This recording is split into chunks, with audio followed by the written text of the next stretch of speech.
The day I left the hospital for good, I wasn't crying. I should have been. 14 years as a nurse, patients who came and went, rooms that whispered names I still remembered, but I walked out that day with dry eyes and steady hands. Because I thought I was walking into something better. Home, family, love that would finally be returned. I gave it all up to care for Daniel's father. He had suffered his second stroke and Daniel didn't trust strangers. Dad needs someone who understands dignity, he said, someone who actually cares. I nodded. Of course I did. We moved into his father's house 2 weeks later. A weathered 2-story place with a slanted porch and creaky floorboards. It smelled like old leather and lemon polish. His father, Thomas, barely spoke. His right hand trembled when I touched him. But when I looked into his eyes, I saw fear and shame. I gave him a smile that told him he wasn't alone. That was how it began, the quiet shift from wife to caretaker, from partner to shadow. At first, Daniel helped. He brought home groceries, changed sheets on Sundays, took over for an hour so I could shower or step outside. But slowly the hours vanished. The help stopped. And every time I asked for a break, he said, just hang in there a little longer. He won't be around forever. That was supposed to be comfort. It felt like a countdown. I fed his father, bathed him, learned which foods made him gag, which songs calmed him down, how to shift him in bed so his back wouldn't break out in sores. I learned to listen for silence. Because when you're caring for someone dying slowly, silence is the loudest warning. For 8 years I did this. I gave up holidays, I missed funerals, I didn't travel, I didn't rest, but I stayed. Because that's what family does, right? One night, Thomas and I sat by the window together. Rain tapped against the glass. His voice, barely a whisper, broke the quiet. You're more a daughter to me than Daniel is a son. I blinked. I didn't cry. I just held his hand tighter. He was fading and he knew it. I want you to know, he said, I see what you gave up and I'm sorry. I wanted to tell him he didn't need to say that, but I needed to hear it. Those were the last full words he ever said to me. 3 weeks later, he stopped speaking altogether. His eyes remained alert for a while, watching the corners of the room like he was waiting for something. Then he simply went still. Daniel didn't cry. He stood at the foot of the bed and said, well, I guess it's over now. But it wasn't, not for me, because something else had already been dying between us, and now it had room to rot. After the funeral, Daniel was quiet. Cold, sharp around the edges. He didn't thank me. He didn't even ask how I was holding up. He just handed me an envelope. Inside were divorce papers, no letter, no explanation. Just signatures and a single sentence at the bottom. The property remains in the family's name. Please vacate within 30 days. I stared at him, my voice caught between disbelief and heartbreak. You're asking me to leave. He shrugged. You said it yourself. He's gone. You don't belong here anymore. I laughed, but it wasn't laughter. It was something broken trying to escape my chest. I gave up everything for this house, for him, for you. Daniel crossed his arms. You were here because we needed help, that's all. 8 years, I said quietly, and I was just help. You're not blood, Emma, that's how the law sees it. I stepped back, my legs felt heavy, my heart heavier. I whispered, I thought love counted for something. Daniel didn't respond. He didn't need to. The silence said it all. That night I didn't sleep. I sat on the couch, wrapped in the same blanket I used to cover Thomas with on cold nights. I looked around the house I'd scrubbed, painted, patched. The house where I learned what grief sounded like at 3 a.m., the house I made feel like home for everyone but me. I knew then. It had never been mine, not the house. Not the family, not even the name I used to whisper with pride. I folded the blanket neatly, and I packed my things. I didn't slam the door when I left. I closed it quietly, the way you close a room behind you one last time. No suitcase, just a duffel bag with clothes, a toothbrush, the journal I kept by the nightstand, and a photo of Thomas, not framed, just a print I'd tucked between pages of an old recipe book. I didn't say goodbye to Daniel. There wasn't anything left to say. The man who once kissed the inside of my wrist before I left for work now couldn't look me in the eye. I walked 3 blocks in silence, then sat on a bench outside a gas station and let the weight settle. It wasn't just grief. It was a kind of hollowness that comes when you finally realize you've been writing your story in the margins of someone else's life. I thought, maybe foolishly, that if you gave enough, someone would turn and say, you matter. I was wrong. I found a cheap extended stay motel on the edge of town, 1 window, a weak shower, the kind of beige walls that never remember who lived there last. The bed creaked when I sat down. But the quiet didn't scream at me anymore. For the first time in months, I didn't have to listen for Thomas gasping in his sleep, didn't have to count pills. Didn't have to ask myself, what if something goes wrong while I'm gone for 5 minutes? I took a long breath, then another, and I cried, not the hard kind, the slow kind, the kind that leaks out of you when your body's too tired to keep pretending. Next morning, I made a list on the motel notepad. It was short: find work at my own place. Start over. I stared at it for a while, then I added one more line: don't look back. I found a part-time job at a small pharmacy. Not glamorous, not high-paying, but steady. The manager, Helen, was a sharp, no-nonsense woman in her 50s who wore bright lipstick and believed in second chances. She didn't ask for my resume. She asked if I could be on time and count pills without screwing up. I said yes. She nodded. Show up Monday.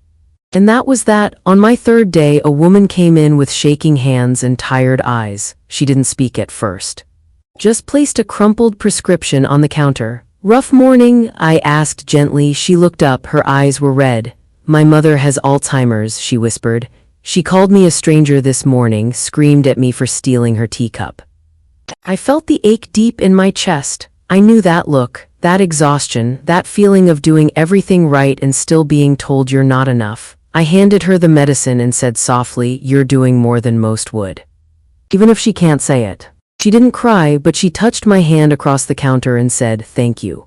When she left, I stood there for a long moment. I wasn't anyone's wife, wasn't a nurse in a hospital with a badge on my chest. But maybe I was still someone who could help, even in this tiny way, even in this in-between life. That night I took out my journal. I didn't write a lot, just one sentence. Just because they forgot your worth doesn't mean you did. Then I closed the book and I slept. Alone but not empty. Days passed quietly. The pharmacy became my rhythm: morning shifts, lunch breaks under a dying tree out back. Evenings with instant noodles and the soft buzz of motel AC. I didn't decorate, didn't unpack more than I had to, but every night I made tea, sat on the edge of the bed, and reminded myself I had survived something that mattered. Even if no one clapped, even if no one saw. One afternoon, Helen called me into the back room. She held a worn folder in one hand and a half-eaten granola bar in the other. You ever think about going back into nursing? I froze, then shook my head. Not really. She raised an eyebrow. There's a woman I know, Linda, runs a small hospice home out near the lake. She needs someone with a soft touch. You've got one. I looked down at my hands. The same hands that held Thomas when he shook, that buttoned his shirts, that washed his hair when he couldn't lift his arms anymore. Those hands had done more caregiving than a dozen degrees ever could, but they'd also been taken for granted. I don't know if I'm ready, I said. Helen shrugged. Doesn't have to be forever, but maybe it's the thing that leads you to whatever comes next. I didn't answer, but I didn't say no either. That weekend, I took a bus out to the lake.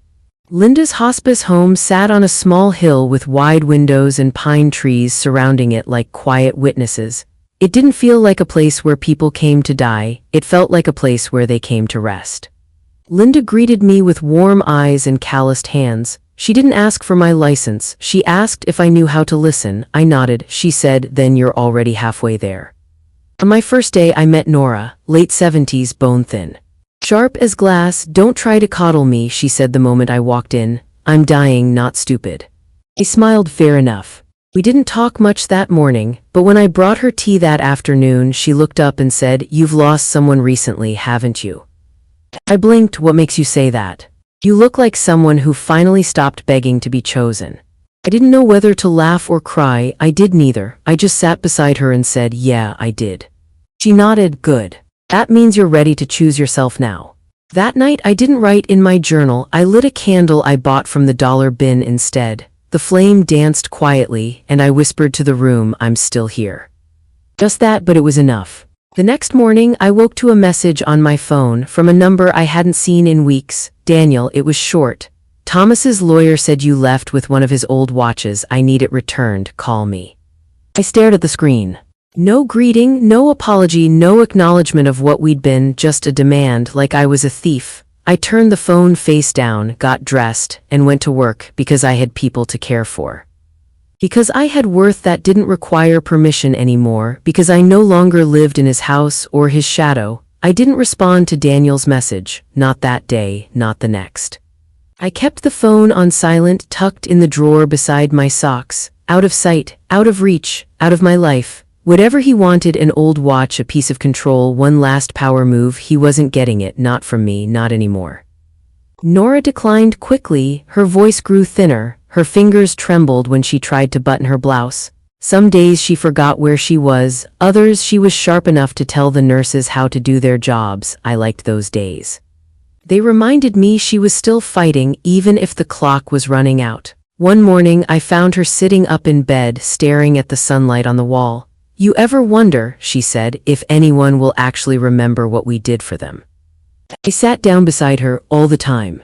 She smiled without looking at me. "I had 3 kids, raised them while working full-time, held one through heartbreak, another through rehab, and now they call once a month, maybe." I didn't know what to say, but she did. "It used to break me," she said. "Now I just try to remember that love isn't a contract, it's a gift. Sometimes people give it back, sometimes they don't." I nodded. I'd been on both sides of that truth. That evening I unlocked the drawer and pulled out my phone. Opened Daniel's message one more time. I read it slowly, like it might reveal something new. It didn't. I typed out a reply. "There is no watch, you lost more than that." Then I deleted it, because he didn't deserve even that much. Instead, I blocked the number. Then I placed the phone back in the drawer, this time with no hesitation. A week later, Nora slipped into sleep and didn't wake up. She looked peaceful. I sat beside her body, holding her hand like I had 100 times before. The room was quiet. No family showed up for hours, just me, Linda. One other nurse. Before they took her away, I tucked a small paper crane into her blanket pocket. She'd told me once that when she was a girl, her grandmother taught her how to fold wishes into paper. "She said each one was a promise," Nora whispered. "A promise that part of me would always keep moving, even when my body stopped." I hoped she was right. After the service, I took the bus back to the motel. The sun was already setting, the light casting long, soft shadows across the cracked parking lot. Inside, I poured myself a glass of water and sat down at the tiny table by the window. I opened my journal, wrote slowly. "They can take the house, the title, even the history, but they can't take the version of me who stayed when it was hard. They can't touch what I gave freely." I underlined the last line twice, then I closed the book, lit a candle. And let the flame remind me I hadn't disappeared, I had simply returned to myself. Linda offered me a room above the hospice. It wasn't much. Slanted ceiling, one small window, a twin bed with a quilt that smelled faintly of lavender. But it was warm, quiet, real. "I can pay a little," I told her. She waved me off. "You give more than you take, that's worth something." I moved in that weekend, packed up the motel room in under 20 minutes. No photos. No keepsakes, just the journal, 2 changes of clothes, and a coffee mug I'd found at a thrift store that said progress, not perfection. It fit me just fine. The room above the hospice had a bookshelf with nothing on it. I filled it slowly, one poetry collection, one novel I'd read a dozen times, a small plant that leaned toward the light like it believed in something. I slept better, not long but deep. Like my body had finally stopped bracing for someone to need me or hurt me or forget I was there. One Sunday morning I walked by the lake. The sky was soft with clouds and the water barely moved. A few ducks paddled near the edge, children laughed in the distance. I found a bench and sat, just me, just breath, just space. For the first time in months I let myself miss Thomas. Not the version of him at the end, frail, tired, fading, but the man who'd whispered, "You're more a daughter than he'll ever be a son." That version of him, the one who saw me, I missed him. I closed my eyes. Said a quiet thank you into the wind, and let the ache sit beside me like a friend. At the hospice, I took over Nora's favorite tea duty. Every evening at 7, I brought tea to the women who still had time and even to the ones who didn't care anymore.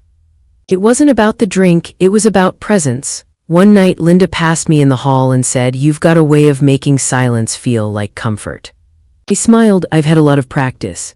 She looked at me for a moment longer, then said, "I think this place is healing you." "I think it is too." In the journal, I started a new section. Not about Daniel, not about the past, just small things I noticed each day. A woman humming in her sleep, a bluebird on the windowsill, the way the air smells like change just before a storm. I called it proof I'm still here because I needed that reminder. Sometimes survival doesn't look like starting over. Sometimes it looks like paying attention again. One afternoon I got mail. Linda handed me a thin envelope, no return address. I hesitated. Inside was a note, not from Daniel, from his sister, Emma. I didn't agree with what he did. You should have stayed. I wanted to reach out sooner but didn't know how. Thank you for everything you did for Dad. I hope you're okay. No apology, but not a threat, just a small piece of truth. I folded the letter and placed it in the back of my journal. Didn't cry, didn't write back. I just sat by the window and drank my tea, knowing that the version of me who used to beg for crumbs had finally stopped asking. The trees outside turned gold, then rust, then bare. Fall came slow and I welcomed the chill. I started wearing sweaters again, soft ones, the kind that don't apologize for comfort. I bought myself a scarf at the thrift shop just because it reminded me of honey. Small things, soft things, they mattered now more than ever. Linda handed me a clipboard one morning and said, "You're good with people who are almost gone. Wanna try orientation? We train new volunteers." She nodded. They need someone who's been through it, really through it. I looked at the list of names, 19-year-olds, church folks, one retiree. "I'm not exactly cheerful," I said. She laughed. "You're steady, that's better." In training, I didn't give lectures, I just told stories, how sometimes patients don't want to be touched, but they do want to be seen. How one woman needed her rosary held every night, even when she couldn't speak. How one man refused to close his eyes until someone sang the lullaby his wife used to hum. "Your job," I told them, "is not to fix.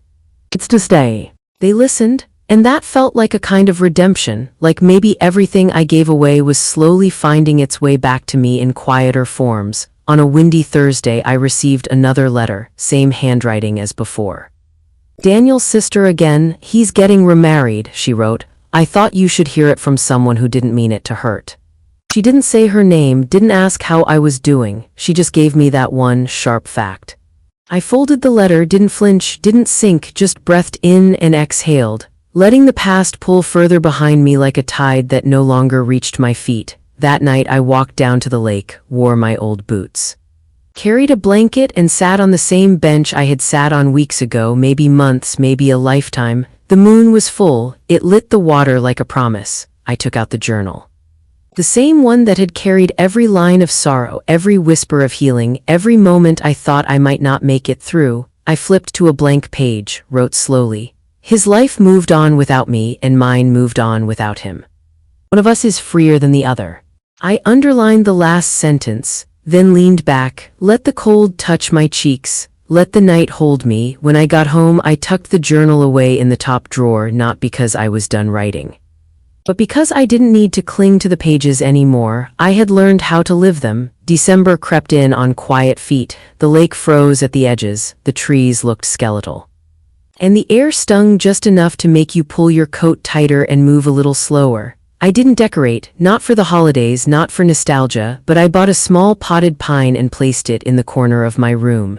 No lights, no ribbons, just green, alive, growing. That felt like enough. The hospice stayed full through the season. Loneliness doesn't take holidays off. We had a man named Glenn who asked for jazz music every morning, a woman named Teresa who wanted to hear the same poem at bedtime, and one patient, Joan, who asked me softly one afternoon, "Will you be here when I go?" I squeezed her hand. "Yes," I said, "I won't leave you alone."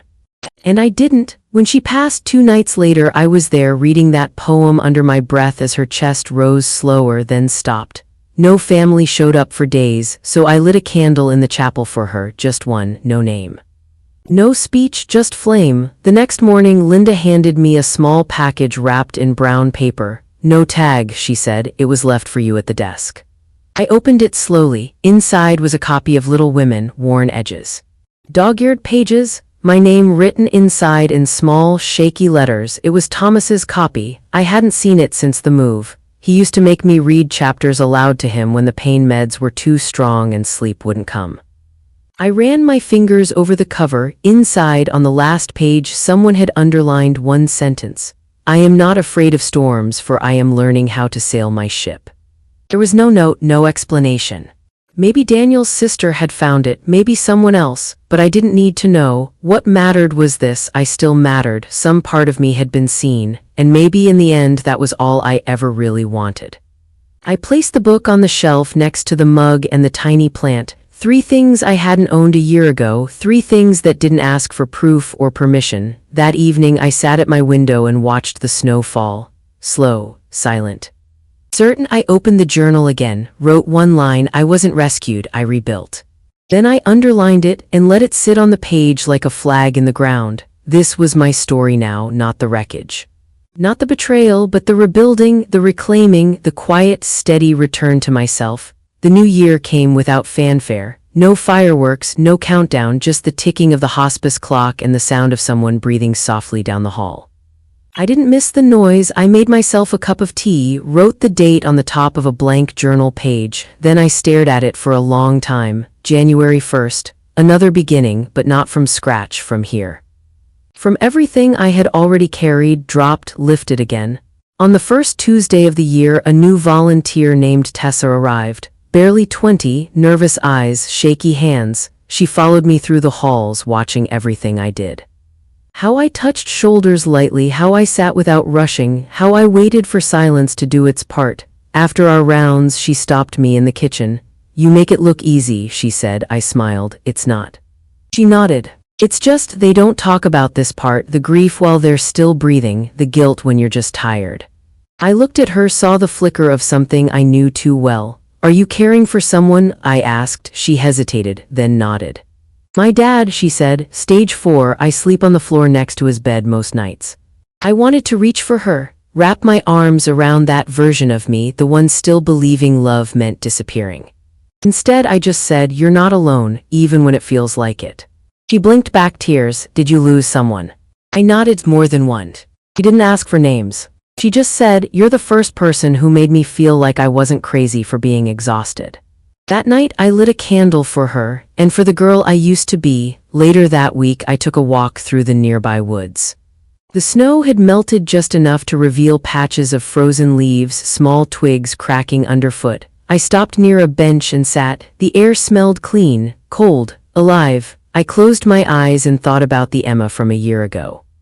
The one standing in a kitchen holding a bowl of soup that had gone cold while waiting for a thank you that never came.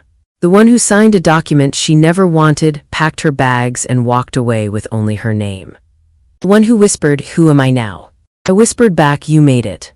That night I opened the journal and wrote, healing isn't pretty, it's not always loud, sometimes it's a slow stitch, a gentle return, a small laugh in an empty room. But it counts. I closed the book, made another cup of tea, and let the quiet come without fighting it, because now it wasn't emptiness, it was space. And I had finally made room for myself. By February, the days grew longer. Light returned in small ways, warmer mornings, birds on the windowsill, a thin line of gold across my bedroom wall that stretched a little farther each evening. It felt like the world was beginning again, and quietly so was I. One afternoon, Linda caught me staring at the hospice bulletin board. You thinking about that writing group again? She asked. I nodded. Months ago, I'd posted a flyer. Stories that carry us, a quiet space for anyone with something to let go. 3 people showed up the first week, 2 the next. By Christmas, it faded out. I took the flyer down and tucked it into my drawer. But now, I found myself wanting to try again. I think I want to restart it, I said. Linda smiled. Good, I was hoping you would. A new group met on Thursdays, 6 chairs in a circle, 1 kettle. A tin of ginger cookies that someone's aunt had made. They came with notebooks, scraps of paper, trembling hands, a man who lost his wife to cancer, a teenage girl who'd aged out of foster care. A woman who hadn't spoken to her sister in 8 years. We didn't need to explain, we just wrote and read and sat in the stillness after each sentence like it was something holy. I read a piece one evening, just a paragraph. About a woman who gave 8 years of her life to a house that never loved her back. When I finished, no one clapped, but the woman across from me said, I feel like I just met myself for the first time. And I knew.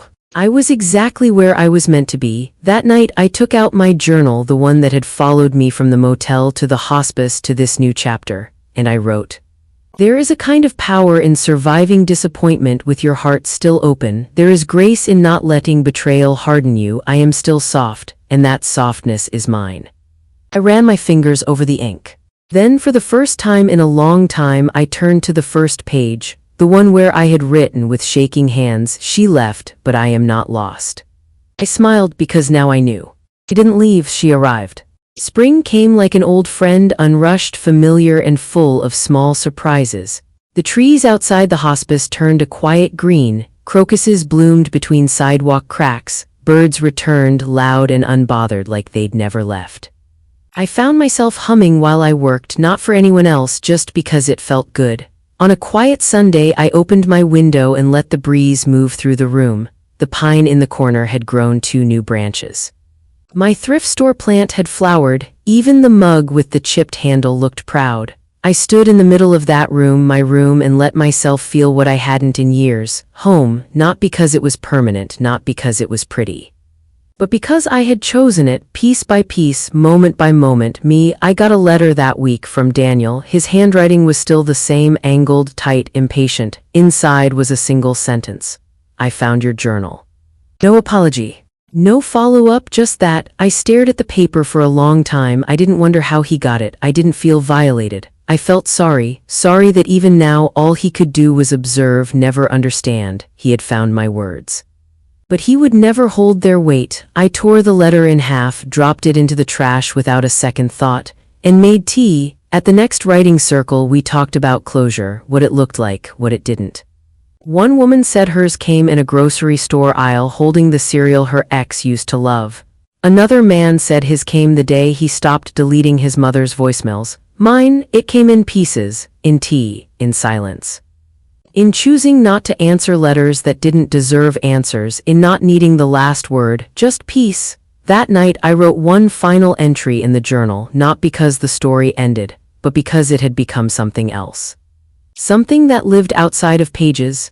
They told me I was temporary, a caretaker, a stand-in, a placeholder, but I built something permanent inside myself, and now I live there. I closed the journal, wrapped it in fabric, tied it with a ribbon, then placed it on the shelf beside Little Women, a book passed down, a truth earned, a piece of me I no longer needed to prove. The next morning I stood by the lake, the air was cool, my hands were steady. And for the first time in a long, long time, I felt entirely mine.